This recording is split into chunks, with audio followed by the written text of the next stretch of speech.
Good evening. You're watching the main news on HKIBC. I'm Raymond Yeung. And I'm Carain Yeung. Here's a look at tonight's top stories. President Xi Jinping arrives in Zhuhai ahead of mega bridge opening ceremony tomorrow. Leighton Asia finally breaks silence over construction scandal at Hong Kong Station. Train driver involved in Taiwan train derailment may have deactivated automatic emergency brake system. President Xi Jinping has arrived in Zhuhai ahead of the opening ceremony for the Hong Kong-Zhuhai-Macau Bridge tomorrow. Even though the guest list for the event has been extensively vetted, authorities are taking no chances on security, including banning mobile phones. Chief Executive Carrie Lam set off for Zhuhai this afternoon, along with principal government officials. Former Chief Executive Raymond Yeung and Hong Kong Liaison Office Chief Wang Zhimin also made their way to Zhuhai. A group of select pro-government lawmakers were also invited to the opening ceremony of the Hong Kong-Zhuhai-Macau Bridge. But the Democratic camp was given the snub. With President Xi Jinping expected to be in attendance, blanket security was imposed on the ceremony, which was set for 9 a.m. tomorrow. Executive Councillor Wong Kwok Kin said he was shocked to learn mobile phones were prohibited at the event. There was also heavy police presence on the streets of Zhuhai this afternoon, with officers stationed at almost every major junction. State media confirmed this evening that Xi has arrived at the coastal city, marking his first visit to Guangdong since 2012. He also took the opportunity to inspect technology hubs at Hengqin district.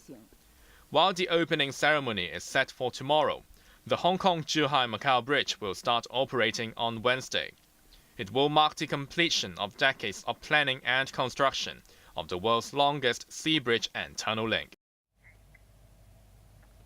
The contractor at the center of a construction scandal at Hong Kong Station has finally broken its silence. At the Commission of Inquiry hearing today, Leighton Asia has denied it cut short steel bars and said the allegations by a subcontractor were without evidence. Legal teams for the government and companies involved in the Hong Kong Station corner-cutting scandal appeared at the former Shin Wan Law Courts building today. It was the first day of the probe into the scandal. The lawyer for subcontractor China Technology hinted that what has so far been revealed about the incident was just a tip on the iceberg. The company was responsible for pouring cement over steel bars at Hong Kong Station. China Technology's lawyer Simon So told the inquiry that the company's director and staff witnessed workers trimming steel bars between 2015 and 2016. And on a number of occasions, the witnesses saw workers in Leighton vest doing the trimming. Principal contractor Leighton Asia finally responded to the allegations after months of silence. Leighton's lawyer, senior counsel Paul Shi, argued that the subcontractor's allegation was not based on any evidence. In his opening statement, Shi denied that Leighton Asia trimmed the steel bars and did not order anyone to do so. Only 8 steel bars were cut on 3 occasions, and the problem had been rectified, Shi said. He also doubted the credibility of China Technology's head Jason Poon. Although Poon claimed he had tens of thousands of videos and pictures as evidence, Shi said the subcontractor only submitted 5. He also said that Poon would have put public safety at risk if he allowed cement to be poured over steel bars he claimed to be defective. Instead of raising the alarm right away, Poon mentioned it for the first time in January 2017. That was when China Technology demanded a $6 million payment from Leighton. The payment was withheld as the subcontractor failed to deliver its work on time. Xie told the inquiry to consider whether Poon was a conscientious whistleblower or a commercially disgruntled subcontractor. Fang Sheng, the subcontractor responsible for fixing the steel bars, denied engaging in the fraudulent practice of cutting steel bars. His lawyer said there was no reason to do so, as it would have been even more time-consuming to trim the bars than properly screw in couplers. Earlier on, senior counsel for the Commission of Inquiry Ian Pennicott warned against media leaks in his opening remarks. He says some materials in a Mingpao newspaper article could have only come from the inquiry.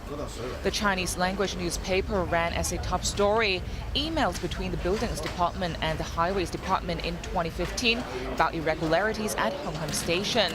Pennicott noted that anyone who disclosed evidence to the public would be committing contempt of court unless it had been mentioned in the inquiry.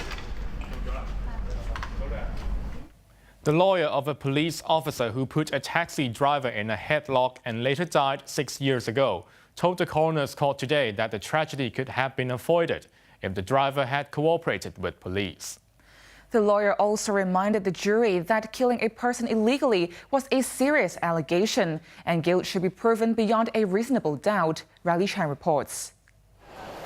An inquest was sparked by the suspicious death of 65-year-old taxi driver Chan Wong. Chan alerted police on the 11th of November 2012 about a fare dispute with a passenger outside Western Harbour Crossing. But when officers arrived, they instead arrested Chan for allegedly assaulting the passenger. Security footage showed an officer taking Chan into a police van by wrapping his arm around the cabbie's neck and lifting him off the ground. 2 days later, Chan was diagnosed with dislocation of the cervical vertebrae, which was bones below the skull. He died the following month due to complications from the injury. Officer Lam Wai-wing's counsel made closing remarks at the coroner's court this morning. Quoting testimonies from expert witnesses, Josephine Jia said Chan's vertebrae dislocation was likely caused by external force from behind. But according to a video footage shown in court earlier, Lam was seen exerting force from the front. Expert witnesses also told the court that a person would be immediately immobilized and experience intense pain if their cervical vertebrae was dislocated.